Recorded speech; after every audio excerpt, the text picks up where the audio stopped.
For this tutorial, you'll need milk, juice, bananas,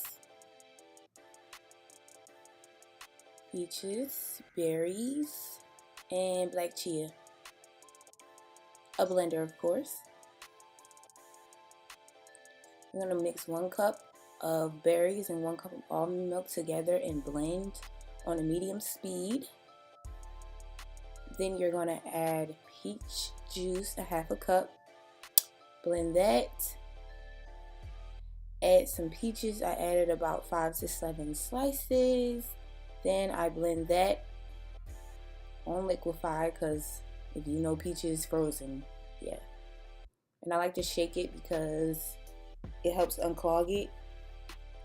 Add another 1/2 cup of peach juice and 4 to 6 banana slices. And you're going to liquefy that for about 1 minute just so it can get a thinner consistency like a drink.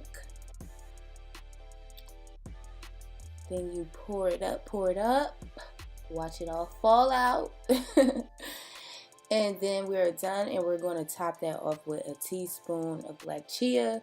I didn't show this, but I actually don't like chia, but it's good for you, so I just blended it all together, and that's what it should look like.